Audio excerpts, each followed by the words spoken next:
siglo, siempre se consideraba persona culta el que sabía literatura. Es decir, el que conocía literatura se dice que era muy culto, ¿no?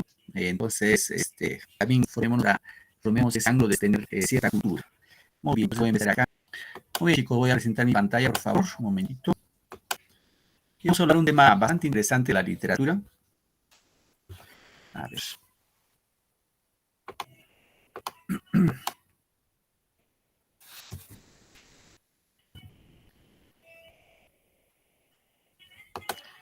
Muy bien, a ver, vamos acá.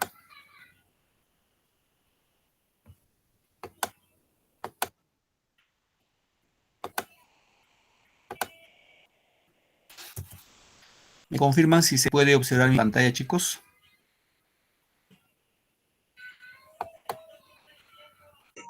Sí, profesor, sí parece. Sí, tranquilo.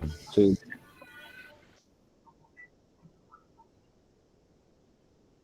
Muy bien, gracias. A ver, alguien quiere ingresar.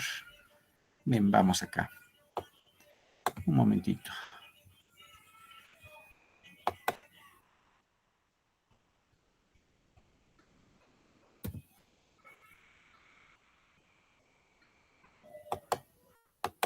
Muy bien. Muy bien, chicos. Entonces hoy vamos a platicar de un tema dentro de lo que es el campo de la literatura, seguramente considerado como algo genérico, en la cual debemos conocer que las distintas obras que se han desarrollado a través de la humanidad, de la historia de la humanidad, se han desarrollado, pues, en este caso, los distintos géneros literarios, ¿sí?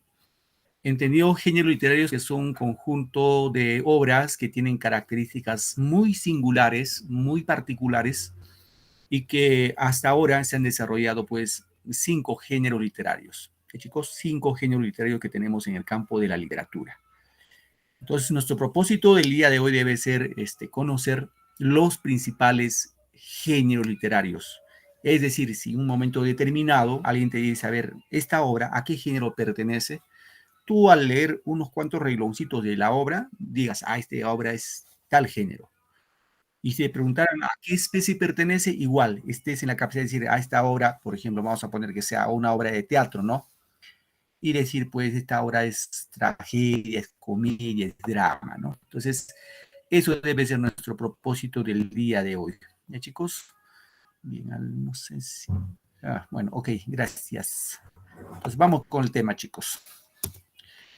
Bien, como antecedente de la literatura, en este caso hablando de los géneros literarios, hay que entender que la primera muestra literaria que encontramos en la historia de la humanidad es la obra de Gilgamesh, ¿no?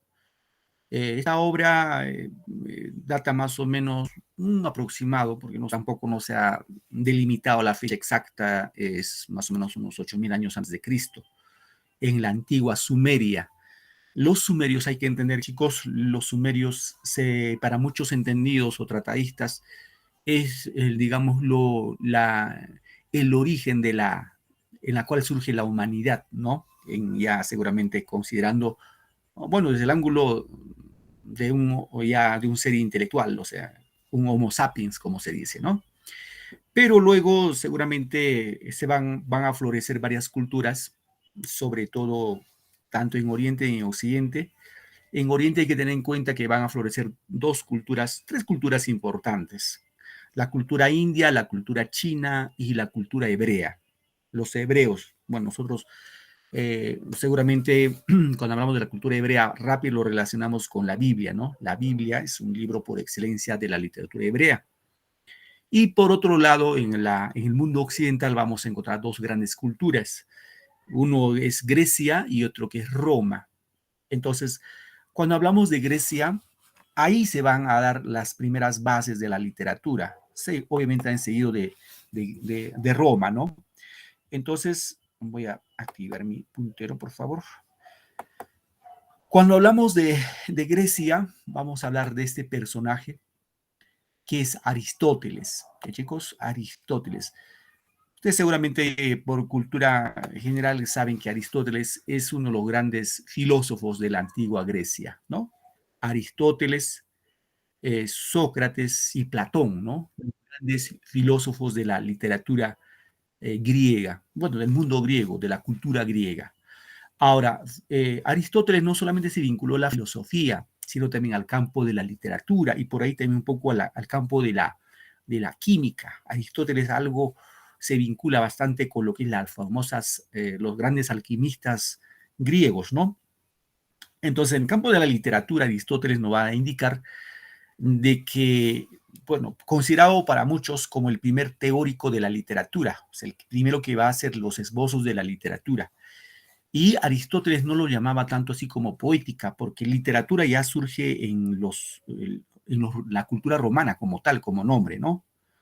Pero ya recordemos que primero fue Grecia, luego fue Roma, y en los griegos, en este caso encabezado por Aristóteles, a la literatura lo llamaba simplemente poética. Todavía no lo decía literatura. Literatura, reitero, todavía ya lo dijeron los romanos, no los griegos. Entonces Aristóteles indicaba que lo vinculaba a las obras literarias como poética y lo clasificó a 3 géneros literarios, en este caso el género lírico, el género dramático y el género épico. Estos 3 géneros literarios considerados seguramente en su época como grandes, digámoslo, dramaturgos, narradores, poetas, ¿no? Que surgía en Grecia en esa época, porque Grecia hay que entender que pues produjo grandes escritores, ¿no? Ejemplo, Homero, Sófocles, entre otros. Bien, entonces vamos a ver ahora lo que es el género literario como teoría, ¿no? Como definición. ¿Qué son los géneros literarios? Básicamente se indica que son un conjunto de categorías, ¿no? Para clasificar a los textos que componen la literatura, entendiendo tanto en su estructura como en su contenido. Y en este caso vamos a encontrar estos géneros, ¿no? El género lírico, el género épico, el género dramático, el género narrativo y el último género que corresponde en este caso, el género expositivo. Esos son los 5 géneros. Para algunos solamente hay 3, ¿sí? Y, profe, ¿cuál de ellos? En este caso, el género lírico, el género dramático y el épico con lo narrativo lo juntan. Y pues ya no lo consideran género expositivo. Pero en este caso vamos a estudiar los 5 géneros, ¿ya, chicos? Eso como referencia. Muy bien, vamos a empezar entonces a platicar del primer género literario. Un poquito sí voy a hacer el tema del monólogo, por lo que es un poco de teoría, sobre todo que hay teoría, ya en las próximas clases van a participar un poco más informativo ustedes, pero igual, si hay cualquier duda, inquietud, duda, pues consulta, lo hacen nomás en cualquier momento. Bien, entonces vamos a partir por el género épico, ¿ya, chicos? Género épico. Este género seguramente es el más antiguo que conocemos, incluso lo que les decía, la obra de Gilgamesh corresponde a la obra al género épico, ¿no? ¿Y qué es el género épico? Básicamente se dice que es esencialmente narrativo, se narra una historia, ¿no? Es lo característico del género épico. Ahora, en este caso el género épico proviene de la palabra epos, ¿no? Obviamente término griego, que significa lo que se narra, ¿no? Lo que se narra. Encontramos en el género épico descripciones de lugares, objetos y retratos de personajes. Ahora, el género épico tiene 3 especies, ya chicos, 3 especies. Uno que es la epopeya, otro que es el cantar de gesta y otro que es el poema épico. ¿Ya? Son los 3 géneros, digo, las 3 especies. De estas 3 especies, lo más importante son las famosas epopeyas y los cantares de gesta. ¿Ya, chicos? Esos son los más importantes. Entonces ya tengamos un poquito internalizando en nuestra cabecita lo que es una epopeya. Recuerden, alguien puede decir que es epopeya. Epopeya es una especie de género lírico, digo, del género épico, así como el cantar de gesta. Ahora, ¿qué es la epopeya? Dice que es un relato extenso creado en verso, está escrito en verso. ¿Ya? Es un relato extenso, pero escrito en verso. ¿Qué más? Sus protagonistas tienen características ejemplares y considerados modelos a seguir. ¿No? ¿Qué más? Son guerreros, los personajes principales son guerreros, heroicos en este caso, hombres con muchas virtudes y con valores ideales de un pueblo, una nación. Aquí como ejemplo de la epopeya, que reitero corresponde al género épico, tenemos la obra La Ilíada. Seguramente algunos de ustedes escuchado o quienes han leído, o se les han contado por ahí, ¿no? Tenemos también la obra La Odisea, estas dos obras del autor Homero, ¿no? Un gran poeta épico griego, ¿no? También tenemos a la obra La Eneida, que corresponde al autor romano Virgilio. Bueno, es la epopeya, ¿no? Ahora, el Cantar de Gesta básicamente narra las historias de un pueblo a través de un héroe, ¿no? Y son ejemplos, modelos de un pueblo. En este caso, los Cantares de Gesta aparecieron en la Edad Media, en el Medioevo, más o menos siglo V después de Cristo. Son de carácter anónimo, por lo común, y hechos por los juglares. Serán, profe, ¿qué son los juglares? Los juglares son los poetas, ¿sí? Son los poetas. Y estos juglares se dice que iban de pueblo en pueblo cantando estos poemas, ¿no? Y que sobre todo engrandecían el valor heroico de un héroe y ¿a cambio de qué? A cambio de comida y vestido. Vino, obviamente, también, ¿no? Pero no cobraban nada. En ese caso, como máximos obras del Cantar de Gesta, tenemos al poema del Mío Cid, obra clásica de la literatura española. Es más, ahí en el módulo hay una pregunta acerca de esto, ¿no? Le dice la obra, digamos, la mejor obra de todos los tiempos dentro de lo que es la literatura española, en este caso es el Mío Cid, ¿no? De autor anónimo. Luego tenemos el Cantar de los Nibelungos de Alemania, el Cantar de Roland en Francia, ¿no? Tenemos también el poema épico, que es otra especie del género épico, narra grandes hazañas escritas en octava real. En este caso, el autor presenta de manera objetiva sucesos reales y ficticios que suceden en un escenario. Como ejemplo de obra tenemos La Araucana de Alonso Ercilla, obra de origen español, igual a Cristiana de Diego de Ojeda. Bien, un poco para entender esto con algunos ejemplitos, vamos a hacer lo siguiente. Un poquito, ¿ya? No se olviden, por favor, género épico clásico, tenemos que saber que están escritos en verso, ya saben ustedes que es verso, ¿no? Poesía. Tiene tres especies, pero destaca en este caso la epopeya y el Cantar de Gesta. Entonces vamos a ver lo que es la epopeya. Como ejemplo, chicos, bueno, reitero, es un subgénero, una especie de género épico. La epopeya, su origen etimológico significa, en este caso, deriva del término epos. Epos significa discurso poético y el término poien, que significa crear, ¿no? Es un poema, hemos dicho que es poema largo, que describía acontecimientos heroicos. Reitero, como ejemplos tenemos la epopeya de Gilgamesh, de los sumerios, la Ilíada de Homero, la Odisea de Homero, la Eneida de Virgilio y Batracomomaquia también de Homero. A ver, un poquito para platicar, a ver, muchachos. ¿Ustedes saben qué es este héroe que vemos acá, este personaje que vemos acá en la diapositiva? ¿Alguien puede identificar quién creen que sea este señor? Que lleva una espada, un escudo, lleva su pectoral y lleva un casco. Dirán, profe, pero no se sabe quién es, pero por ahí lo pueden atinar. ¿Quién creen que sea ese personaje, chicos? ¿Alguna idea?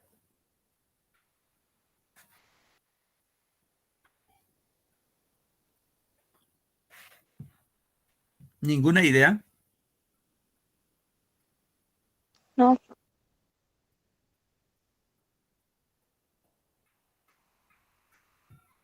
Ah, ¿de verdad? ¿No hay ninguna idea? ¿Seguros? ¿Un guerrero? ¿O tienen miedo? Dime, hijo. O sea, un guerrero de la guerra de esa época. Ya, muy bien, correcto. Obviamente es un héroe, ¿no? En este caso, este personaje corresponde a la obra de la Ilíada. Ya de la Ilíada de Homero, reitero, Homero es un griego, ¿no?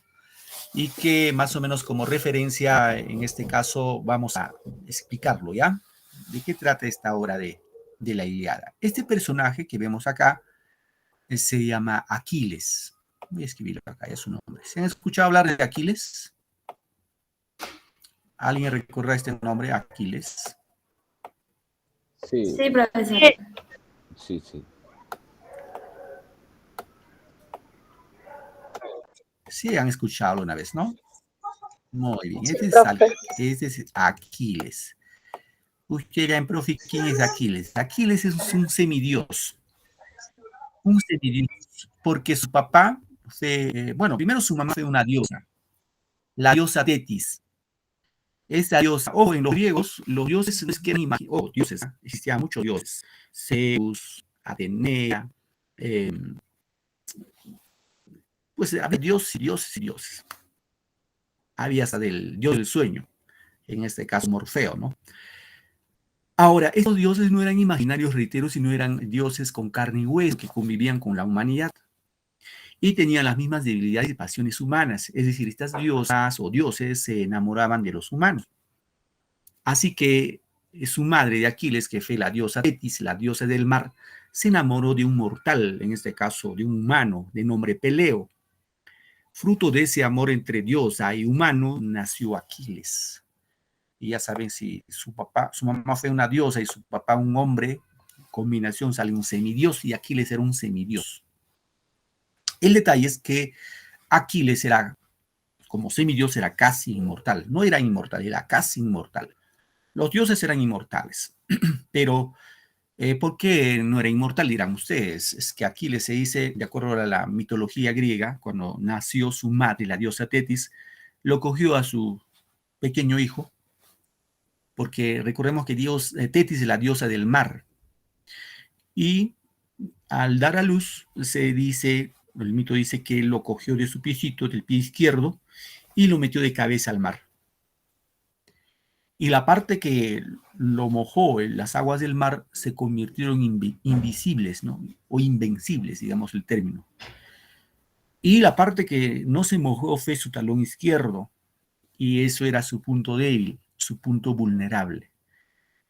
Entonces, Aquiles, ¿en qué participa, profe? Participa en la guerra entre los griegos, hay que entender, ¿no? Entre los griegos que se van a enfrentar frente a los troyanos. Una guerra que duró 10 años entre los griegos y troyanos. Recordemos que Aquiles, el héroe entre los griegos, ¿no? Ahora, ¿alguien sabe cuál fue la causa de la guerra entre los griegos y troyanos? ¿Alguno de ustedes sabe cuál fue la causa? ¿Cuál fue el motivo de la guerra entre estas dos naciones que eran poderosas en esa época?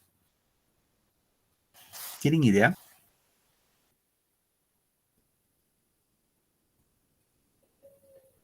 ¿No? Me parece que se me han quedado dormidos, chicos.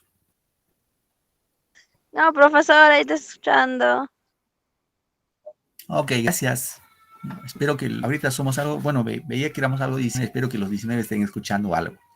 Bien, le decía que entre los griegos y troyanos hubo una guerra que duró 10 años y la causa fue, en este tema, de que la causa fue por una mujer.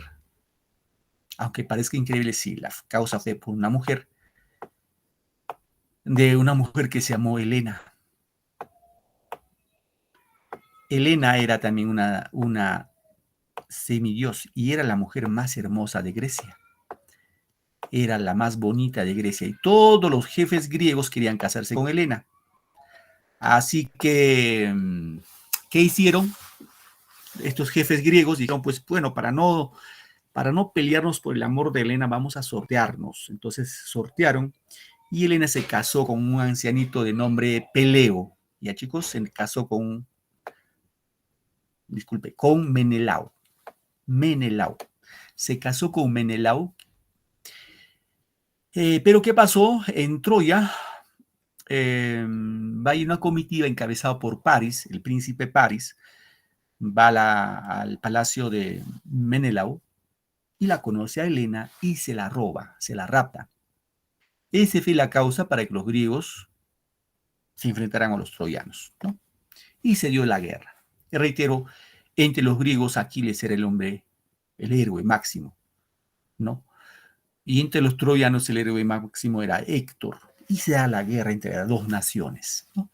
Al final sabemos este tema de que Grecia, los griegos, pues los destruyeron a los troyanos. los incendiaron a los troyanos. Obviamente en esa situación Aquiles también muere, ¿no? Muere porque Paris se enteró de que su punto débil de Aquiles era su talón izquierdo y ahí lo van a flechar con veneno. Esa es una epopeya, ¿no? En la cual vamos a encontrar un héroe legendario con muchos valores. En este caso, el valor de Aquiles es su heroísmo, ¿no?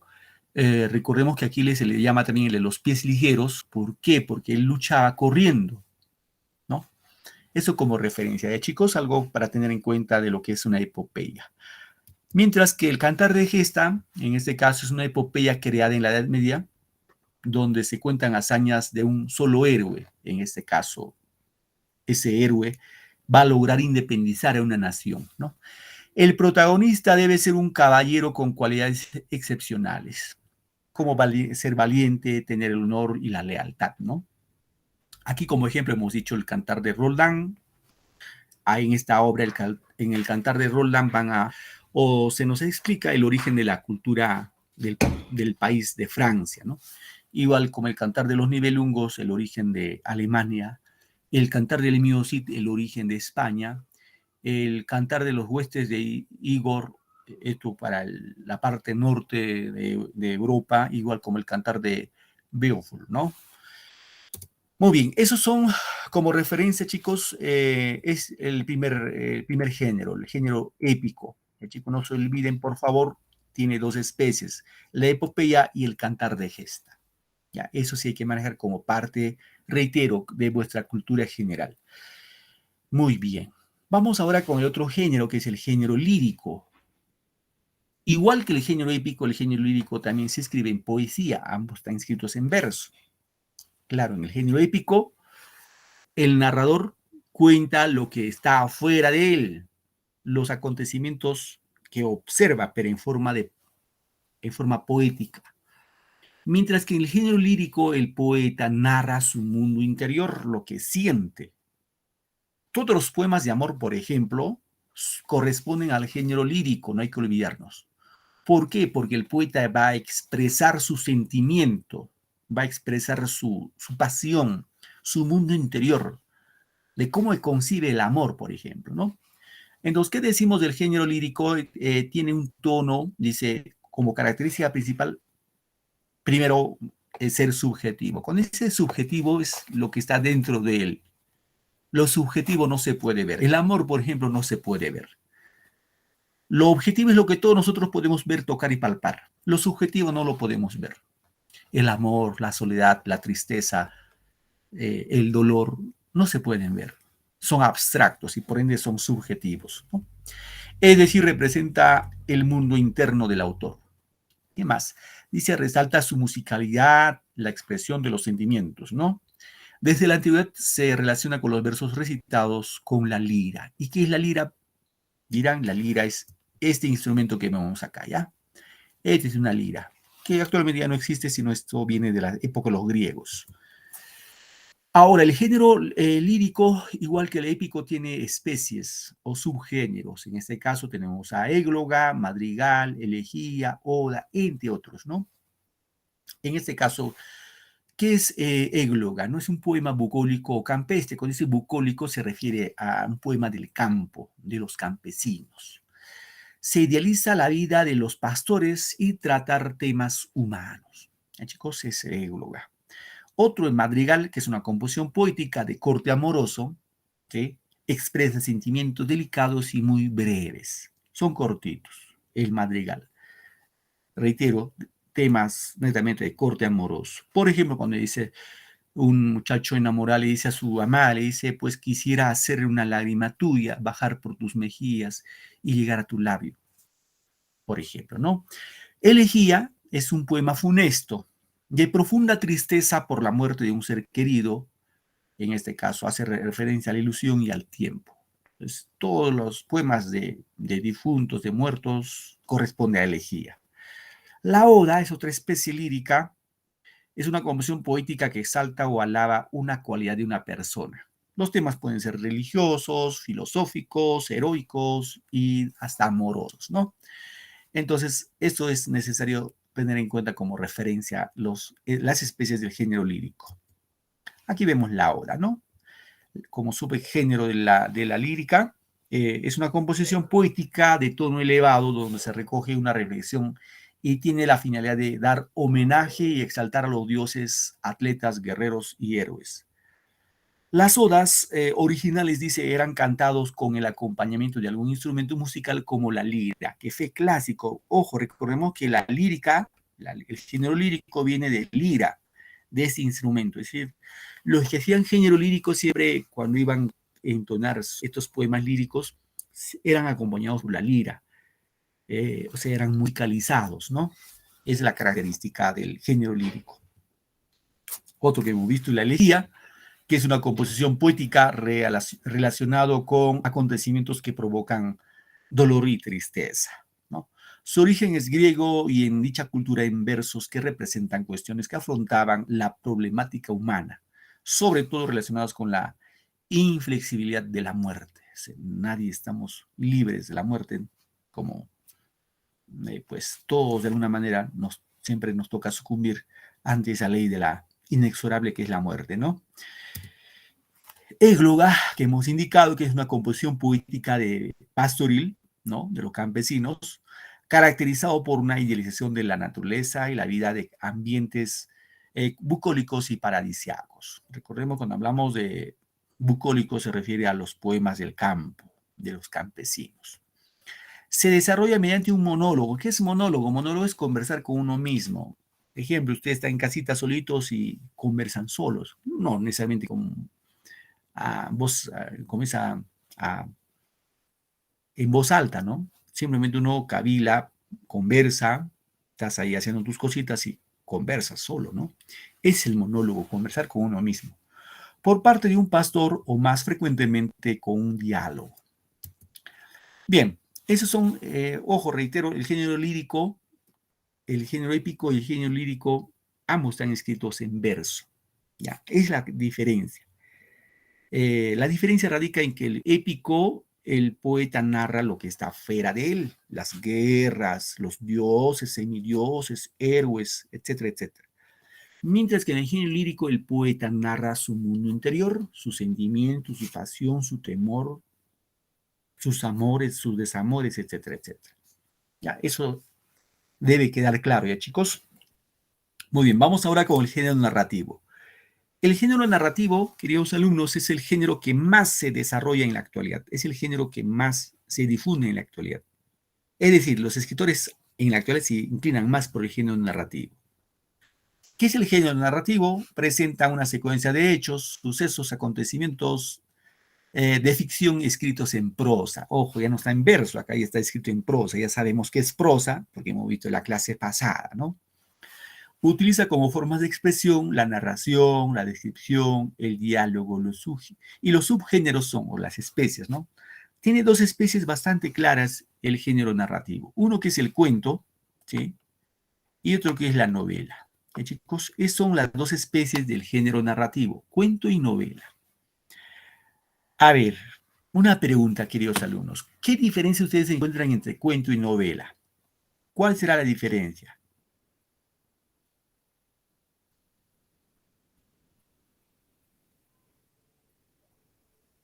¿La novela?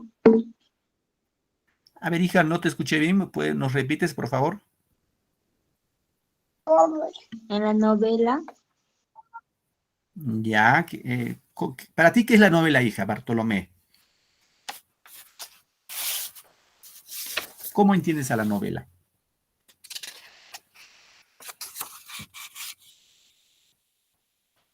¿Tienes alguna idea?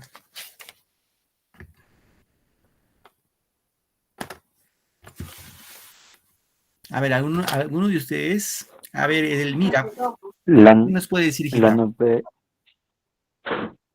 Wow. ¿Tu nombre? Sí, profe. Dime, Edelmira, te escucho, Edelmira. Levantaste la manito, por eso Sí, no pasa. de ese de cuento es un relato pequeño, pero en una novela esa es de extensión variable y con argumento, quiere decir es más desarrollado, más largo, ¿no? Y en cambio el cuento es pequeño nada más. Muy bien, gracias, Edelmira. Tu apellido es Soto Jiménez, ¿no? ¿Estoy en lo correcto? Sí, profe. Muy bien. Sí, profe. Gracias, hija. Voy a tomar nota igual. ¿Alguien más que quiere participar? Que nos diga cómo le tienen entre Profesor, novela y... que Dime, pues hija. en el cuento, bueno, es algo simple, ¿no? Y bueno, en las novelas, pues las historias son complejas. Muy bien. López Valentín, ¿no? No, López Jesús. Diga. López Jesús, Stephanie. Ah, disculpa, hija. Mm, Stephanie. ¿Alguien más que quiere participar? Bien. Luego me van participando los demás, ¿ya, chicos? Siempre es bueno participar. Su opinión. La idea es que opinen algo, lo que tienen idea, ¿no? No necesariamente, pues, tiene que ser acertado. Usted está en proceso de información y, pues, es importante que ustedes participen, ¿no? Recuerden, como decían los grandes maestros, hablar se aprende hablando, escribir se aprende escribiendo y leer se aprende leyendo. Ustedes ya están en tercero de secundaria y les queda cuarto, quinto, un peldañito más, 2 peldaños más y termina la secundaria y seguramente estoy seguro que van a seguir su educación superior y ahí van a participar, tienen que hablar, ¿no? No tengan temor, somos amigos, estamos entre compañeros. Si alguien se equivoca, igual, aprende. Cuando uno se equivoca, aprende más. Muy bien, gracias a las dos participaciones, excelente, muy bien. Y pues tenía mucha razón vuestras compañeras, tanto Edelmira como Stephanie. Cuando decían que el cuento, bueno, acá como de referencia, es popular, muy conocido. Alguna vez son de autores anónimos, otros también de autores conocidos. La característica que es un relato breve. Obviamente hay una pericia inventada, ¿no? Algo creado. Mientras que la novela es un relato largo, extenso, ¿no? A ver, un poco para tener en cuenta eso, queridos alumnos. La diferencia radica, reitero, en su extensión. La novela es extensa, es larga, el cuento es breve, ¿ya? Por ende, el cuento narra una sola historia, mientras que la novela narra varias historias. ¿Está claro? El cuento narra una sola historia. Por eso es corto, ¿no? Mientras que la novela es extensa y narra varias historias, ¿no? Por ejemplo, un cuento, acá tenemos Paco Yunque. Diferentes series, profesor. Dime, hijita. Y, No logré y escuchar. presentan diferentes series, digo. Algo así, la novela. Por ejemplo, la novela, bueno, el cuento Paco Yunque es un cuento, seguramente en primaria lo han leído, es un cuento muy interesante de nuestra literatura peruana de César Vallejo. Y acá como ejemplo tenemos La Casa Verde de Mario Vargas Llosa. Vargas Llosa es nuestro mejor novelista peruano y tiene una obra que se llama La Casa Verde, que tiene más o menos esta obra unos 500 páginas, aproximadamente 500 páginas. Es extenso, ¿no? Paco Yunque tendrá, pues, exagerando, 10 páginas. Es corto. Por ende, ahí está la diferencia, chicos. El cuento obviamente tiene pocos personajes, la novela tiene muchos personajes. Por ejemplo, el Quijote de la Mancha tiene más o menos 600 personajes. Ahí está la diferencia, queridos alumnos. No se olviden, por favor, entre cuento y novela. Ojo, no confundan con telenovela. Telenovela, lo que vemos en la televisión, no es literatura, eso se llama subliteratura. ¿Por qué no es literatura? Porque ya saben ustedes que en las telenovelas, bueno, no sé si tendrán afición, gusto por las telenovelas que se pasan en la televisión, pero no es nada provechoso. ¿Por qué, profe? Porque tienen el mismo trama, todo tiene el mismo trama. Es decir, hay personajes buenos y personajes malos, pues luchan ahí, hay discordia entre ellos. Al final ya saben cómo termina. Los malos terminan en la cárcel, mueren. Y los buenos siempre salen pues airosos, ¿no? Pues, casándose. Y la clásica es de la telenovela, ¿no? Y eso muchas veces platicando, bueno, con los chicos, con mis alumnos, cuando hablamos así sobre todo de temas de que deben estudiar y no esperar a su pareja, así como en las telenovelas. Así que una señorita pobre, de condiciones muy humildes, está esperando que llegue su príncipe azul, que tenga así mucho, mucho dinero y su carro y un galán así, ¿no? De ojos verdes. Ese hombre nunca va a llegar porque solamente se da en las telenovelas. Y en la vida real no es así, pues, ¿no? Entonces, la telenovela, en lo posible, saquemos de nuestro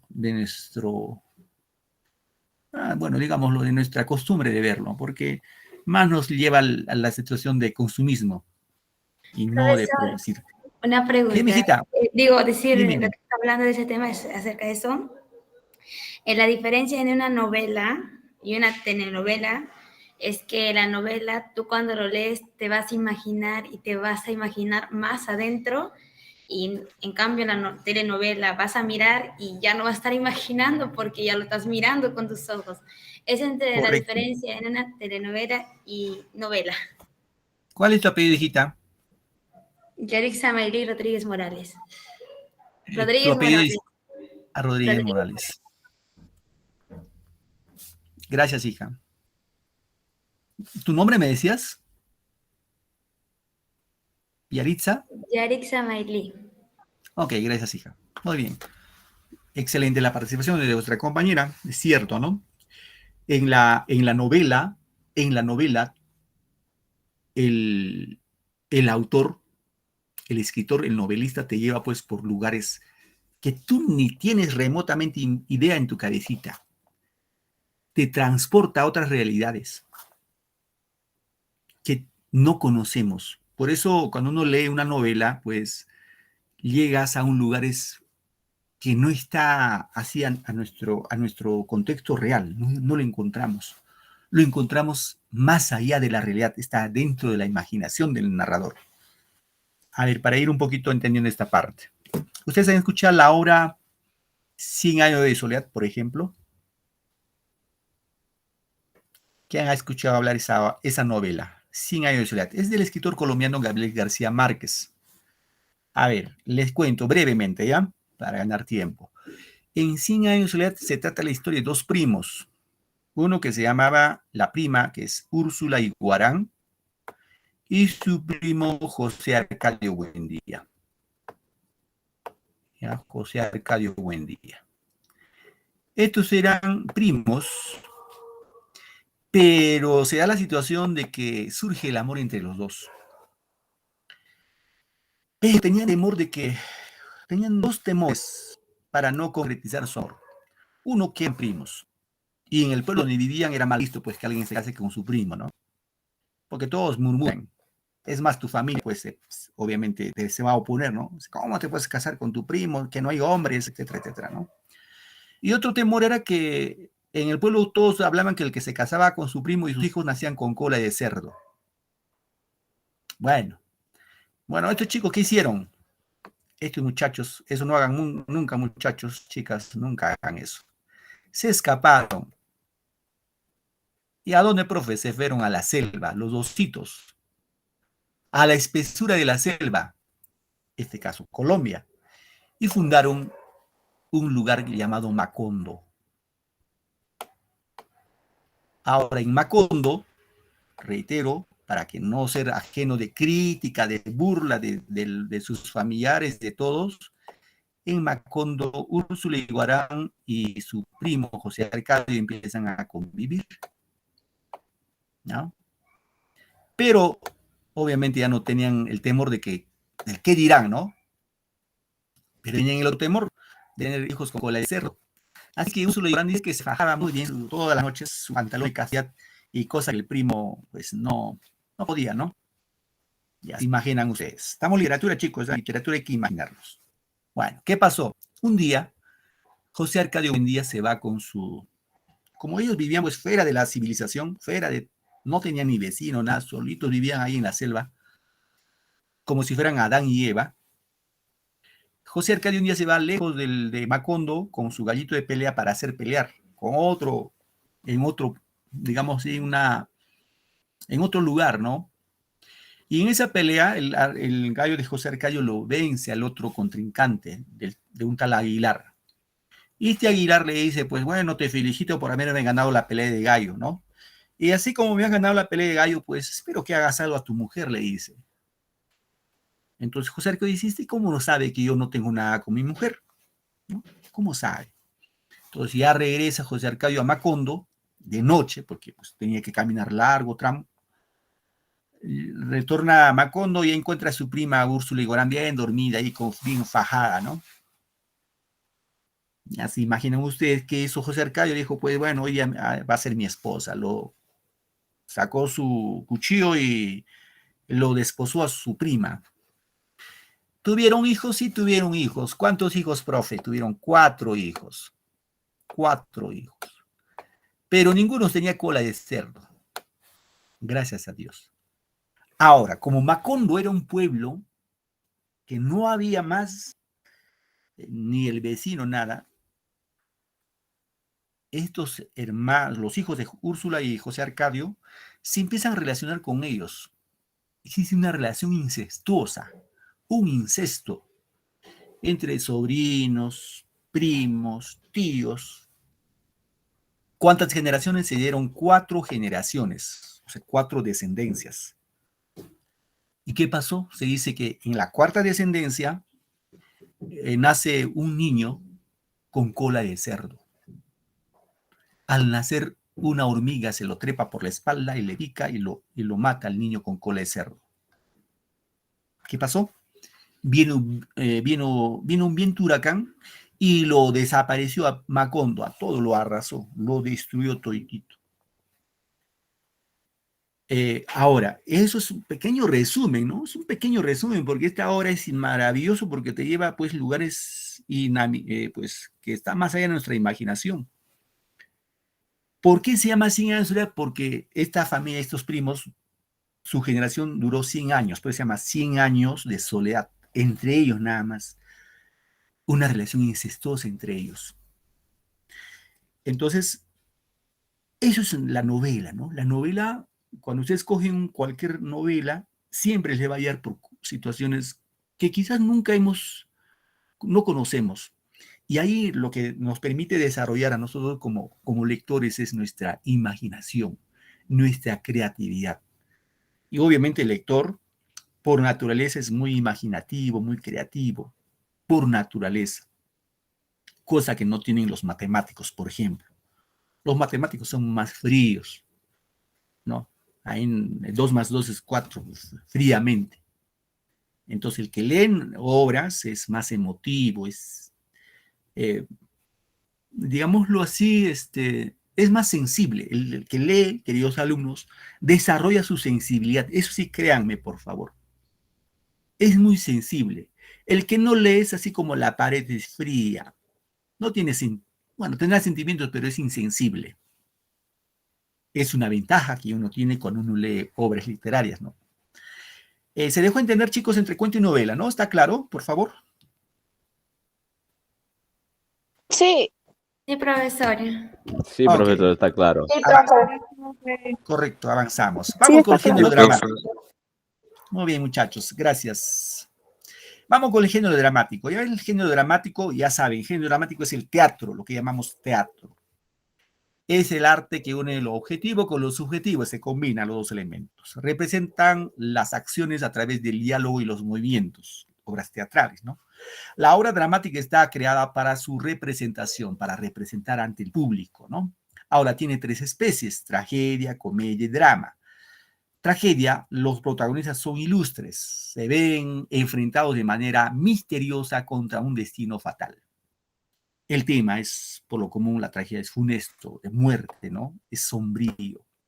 Como ejemplo tenemos acá la obra Edipo Rey de Sófocles, la Orestiada de Esquilo y de Hamlet, como de Shakespeare, William Shakespeare, el dramaturgo inglés.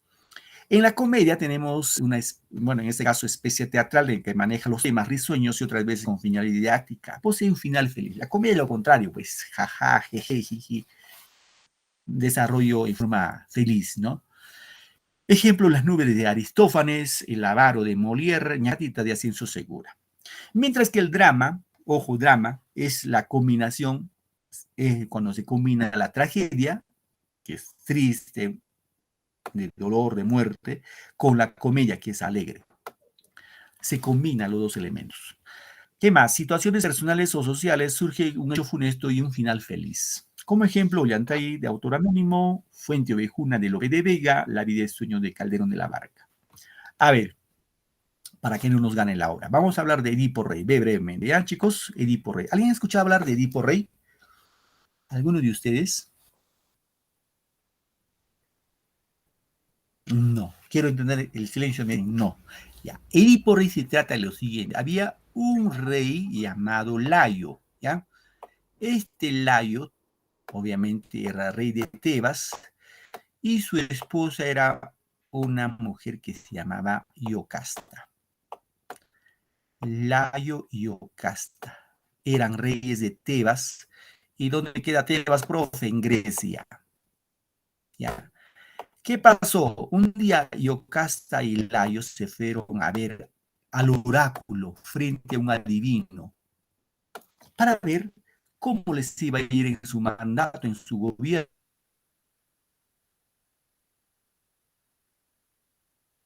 ¿no? Reitero, estos, tanto Layo y Iocasta eran reyes de Tebas, ¿ya? Siempre tener una idea, ya es luego cuando tú vas a leer la obra, ya vas a tener una referencia, a decir, guau, esta obra es maravillosa, ¿ya? Wow, la ciudad de Tebas, estoy saliendo Tebas, ¿ya, chicos?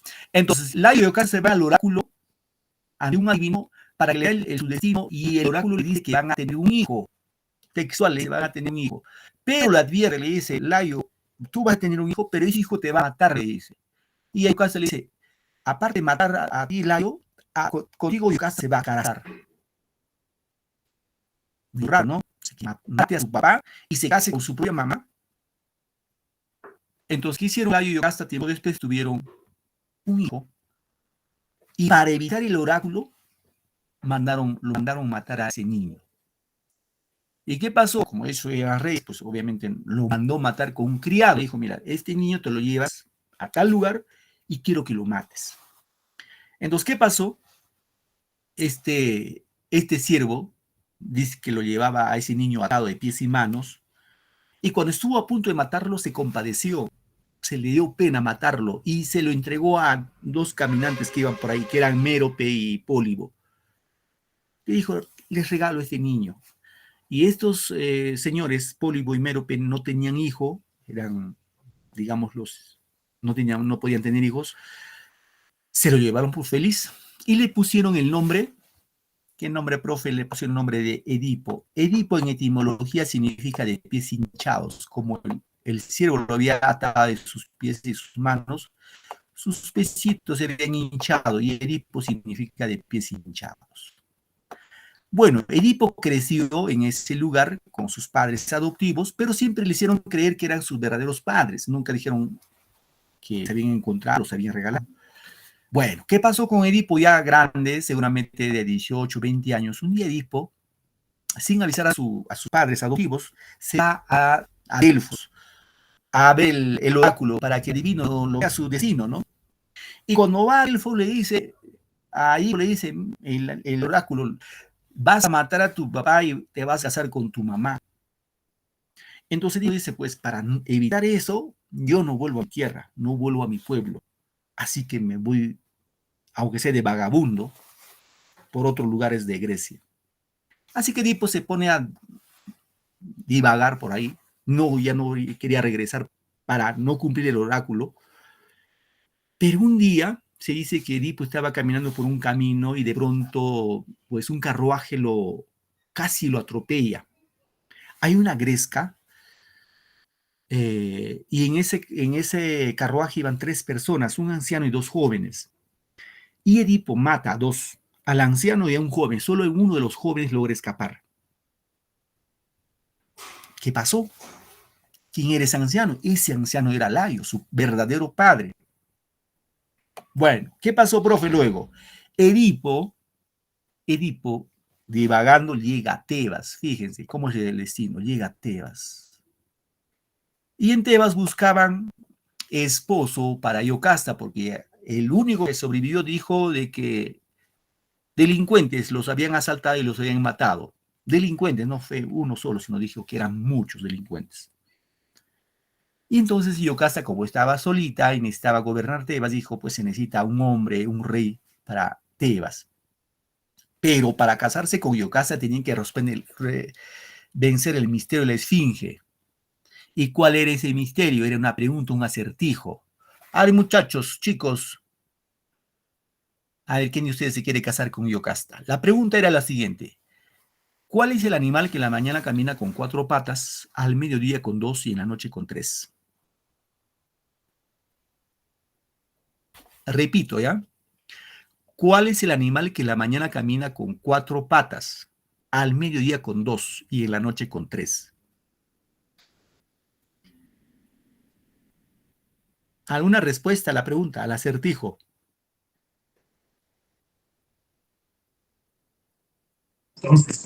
No le entendí su pregunta, profesor, ¿cómo dice? A ver, repito, ¿ya? ¿Cuál es el animal? La cuestión es que ¿Cuál es el animal que en la mañana camina con 4 patas, al mediodía con 2 patas y en la noche con 3 patas? Alguien responda. El hombre. Responda, chicos. Dígame. ¿El hombre? Muy bien, claro, el hombre. La respuesta es el hombre. ¿Por qué, profe? Porque cuando somos niños gateamos en la mañanita de 4. Ya cuando somos grandes de 2. Y cuando somos viejitos con nuestro bastoncito de 3. Y esa respuesta le dio Edipo y se casó con Yocasta. Sin saberlo, se casó con Yocasta. ¿Qué pasó, profe? Tuvieron 4 hijos. Fíjese, 4 hijos con su propia madre. Ahora, nunca se hubiera sabido la verdad, pero pasó algo. ¿Qué pasó? En Tebas se venía una peste, o sea, la gente se moría. Así que Edipo dijo, pues quiero saber por qué la peste está en el pueblo, ¿no? Y se fue a Delfos, al oráculo, a consultar. Y en el oráculo le dijo, pues, de que el asesino de Layo está en Tebas. Y para que calme la peste, ese asesino debe irse de Tebas. Pues Edipo, como rey, exigió que le diera el nombre. Y el adivino, a tanta insistencia, le dijo, bueno, ¿quieres saber la verdad? La verdad es que tú mataste a Layo y tú eres hijo de Layo y te has casado con tu propia madre. Hicieron llamar al único sobreviviente, confirmó los hechos, que fue uno solo, nomás no fueron varios, sino uno solo, y el lugar coincidía todo. Y Yocasta se enteró que se había casado con su propio hijo, se ahorcó con su cabello, se mató, y Edipo se pinchó los ojos y dijo, maldito yo haber engendrado a mis hijos donde yo mismo fui engendrado, y pidió que le boten de Tebas, así ciego, para nunca más ver la luz del día. Ese es un ejemplo de tragedia, chicos, la tragedia, ¿no? Donde los hechos son funestos, sombríos. Aquí el hombre no tiene poder sobre el destino. Muy bien, queridos alumnos, nos ganó la hora. Agradecerles a ustedes su gentileza y ya nos vemos la próxima clase. Tienen otro curso en estos momentos. Agradecerles a ustedes, Hasta chicos. luego, profesor. Profesor. Chicos, buenas tardes. Nos vemos la próxima Chao, clase. profe.